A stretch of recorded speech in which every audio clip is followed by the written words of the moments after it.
My grandma. I was a young man when I went to visit my grandma one cold winter morning. The sky was grey, and the trees had no leaves. I wore my warm coat and walked through the quiet street.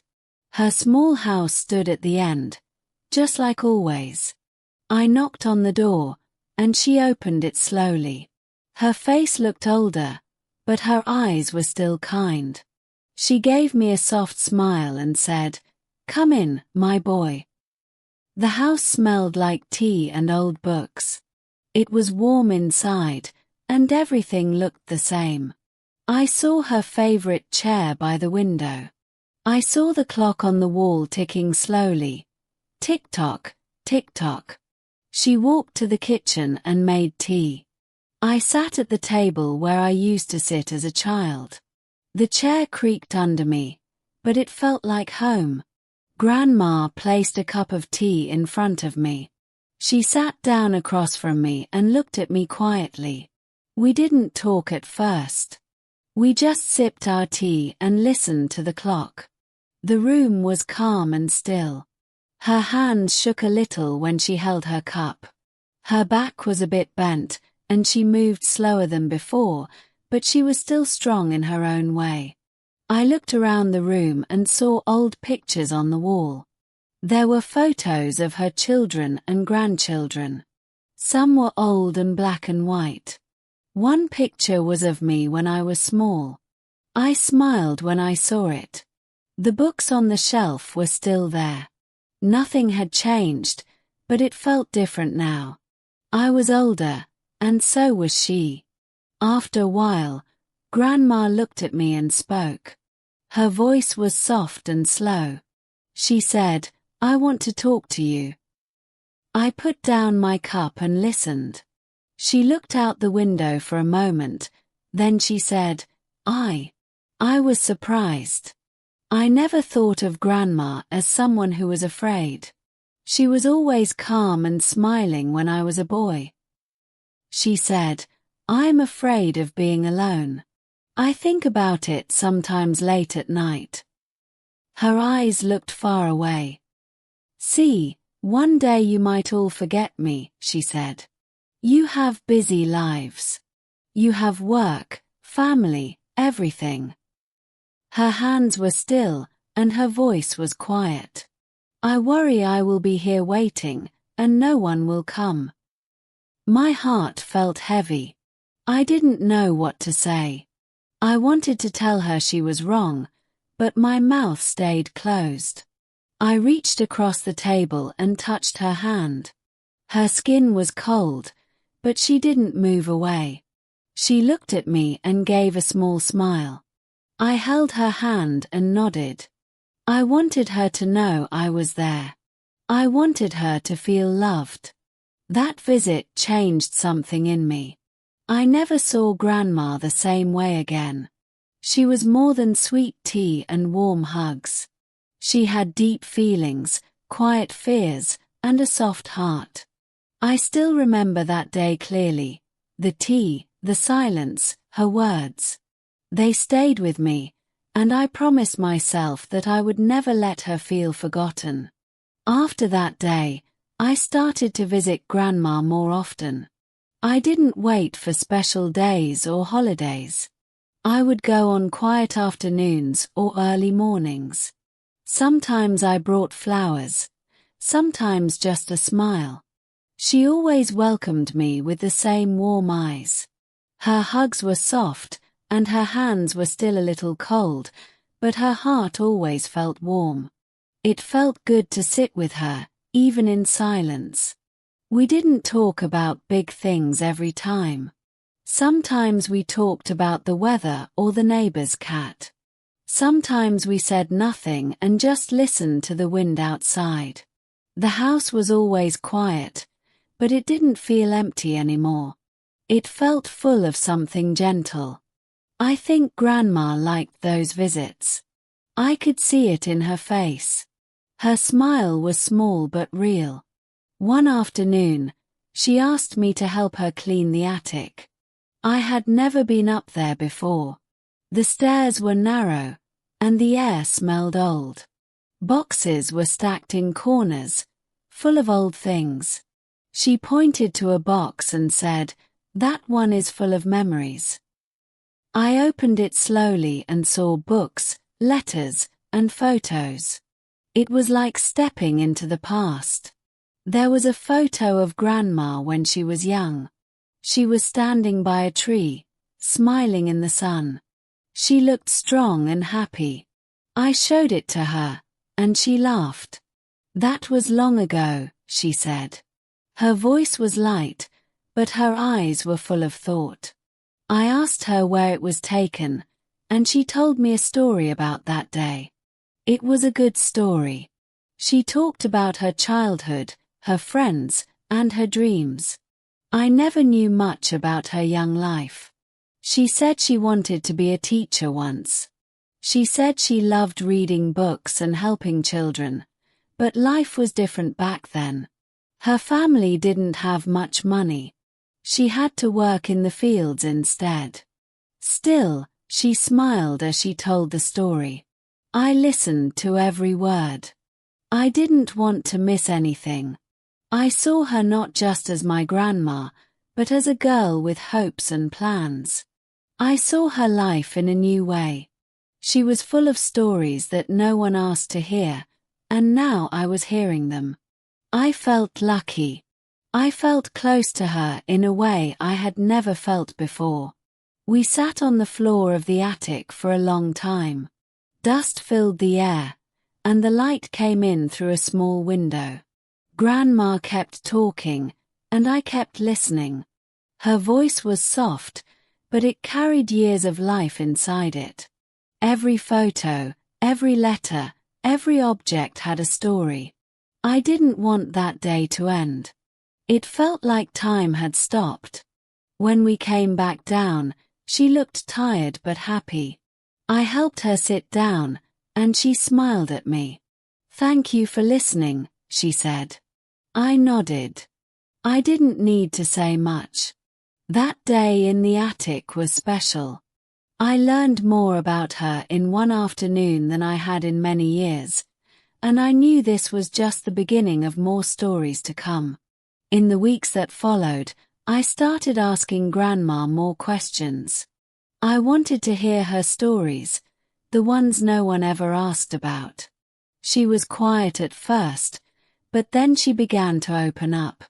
She told me about the house she grew up in, the games she played as a child, and the songs she sang with her sisters. Her voice grew stronger as she spoke. I could see the girl she used to be in the way her eyes lit up. One day, she told me about a boy she once loved. It was before she met my grandfather. She said they used to walk near the river and talk about the future. He went away to work in another city and never came back. She never saw him again. Her voice was calm, but I could feel the sadness. It was a quiet kind of pain that had stayed inside her heart for many years. Then she told me about the war. She was still very young when it happened. She said everything changed during that time. People lost their homes, and families were torn apart. She had to be strong even when she was scared. Her mother cried often, and her father left to fight. She had to take care of her younger brothers. Life became hard, and the happy songs stopped for a while. But she didn't just tell sad stories. She also told me about moments of joy. She remembered dancing in the rain with her friends. She laughed when she talked about the time she fell into a pond while trying to catch a frog. Her laugh was soft but full of life. I loved hearing these parts. They made me see her not just as someone old, but as someone who had lived. Each story she told was like a small window into her past. I felt like I was traveling through time with her. I began to understand her more, and I began to understand life more. She taught me things without trying to teach. She showed me that people carry so much inside: memories, pain, dreams, love, and sometimes they just need someone to listen. Sometimes she would stop talking and just look out the window. She said the trees reminded her of the ones near her childhood home. She said the sound of wind made her think of her mother singing. These small things brought back big memories. I listened carefully, even to the silence. It said just as much as the words. We made a new habit together. Every week, I brought an old photo from the attic. She would hold it and smile. Then she would tell me the story behind it. Some stories were short, some were long, but all of them were full of feeling. I wrote some of them down in a notebook. I wanted to keep them safe, like little pieces of gold. One day, she said something I won't forget. She said, "Thank you for seeing me." I asked, "What do you mean?" She said, "Many people look at me, but you really see me." That sentence stayed in my heart. I understood what she meant. It was about being noticed, not just being there. And in that moment, I realized how much we all need to be seen. As time went on, Grandma's body became weaker, but her mind stayed strong. She moved slower, and sometimes she forgot where she placed things, but when she told her stories, she was clear and bright. Her eyes shined with each memory. I started visiting her twice a week. I didn't want to miss anything. I wanted to hear every part of her life before the stories faded. Her house became a place of learning, not just for her, but for me too. One evening, it was raining hard outside. I sat by the window while Grandma rested in her chair. She began speaking softly. She said, "See, remember another rainy night many years ago?" I looked at her and waited. She said she had been alone in her room that night, just like now. Her children had moved out. Her husband had passed away. The house was quiet, just like tonight. She said that night she cried for the first time in a long time, not because of pain, but because of silence. She said the silence felt like a heavy blanket. I didn't know what to do with it. She missed the sound of laughter, the footsteps of children, the voice of her husband calling her name. That night, she felt small, like a forgotten page in a book. I listened without saying a word. Then she smiled gently and said, "But silence also teaches you things." She said it helped her listen to her own heart. She learned to enjoy her own company. She began to write letters to her old friends. She started reading new books and planting flowers in the garden. She said, "At first, I feared being alone, but later I found peace in it." Her words stayed in my mind long after I left that day. One afternoon, I asked her what made her feel happy now. She thought for a moment and said, "Small things, a warm cup of tea, a bird singing outside the window, a letter from a friend, or your visit. I don't need big things anymore." She said, "Joy hides in little moments." I wrote those words down. I didn't want to forget. It was a lesson I had never learned before. We began doing small things together. Sometimes we made soup, sometimes we listened to old music, sometimes we just sat with our eyes closed and enjoyed the quiet. Those moments felt deep and real. I didn't check my phone. I didn't think about work. I was just there with her, and that felt right. It felt like I was finally living in the present. Grandma once said, "When you grow old, people talk less to you. They think you have nothing new to say." But she had so much to say, so much to give. I realized many people miss the chance to learn from those who came before them, but I didn't want to be one of them. I wanted to remember everything. I wanted her words to live on, even after she was gone. One day, she handed me a small box. Inside were letters she had written over the years. Letters to her children, her husband, her own mother. "I don't know if anyone will read them," she said. I promised her I would, and I did. That night, I read each letter. Some made me smile, some made me cry, but all of them made me feel close to her, more than ever before. A few weeks later, I went to visit Grandma again. She was sitting by the window, looking at the sky. Her hands were resting in her lap, and she looked quiet, almost sleepy. I said hello, and she smiled at me. She didn't speak right away, so I sat beside her. The house was very still. After a few minutes, she said, "I had a dream last night." Her voice was soft and slow. She told me the dream was about her old home. She saw her sister in the dream. They were playing in a green field, running and laughing. The sun was shining, and the wind felt warm. "It was like I was really there," she said. She smiled, but her eyes were full of memories. She said she missed those days. She missed her sister's voice and the smell of the trees. Then she turned to me and said, "I think my time is getting short."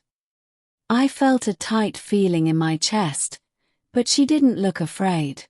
Her face was calm, and her eyes were clear. "I'm not sad," she said.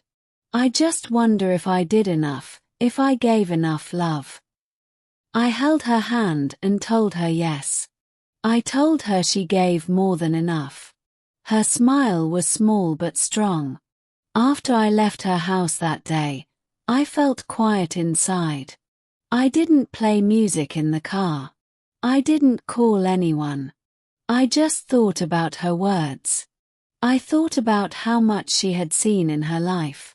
I remembered the story she told me, the way she laughed, the way she looked out the window. I didn't want to forget any of it, not even one moment. That night, I opened my notebook and began to write. I wrote everything I could remember, every story, every word, every look. I didn't want the memories to fade. I wanted them to stay alive, even if she was gone one day. I wanted to carry her with me, not just in photos, but in my heart. Her voice stayed in my mind as I wrote. A few days later, I went to see Grandma again. This time, she looked more tired than before. Her voice was softer, and she moved more slowly. But when she saw me, her face lit up. She reached out and took my hand. "I'm glad you're here," she said. We didn't talk much at first. We just sat together in silence. Sometimes being there was enough. Words were not always needed. She asked me to open a drawer near her bed. Inside were some small things, an old photo, a broken watch, a letter, and a necklace. She said each one had a story.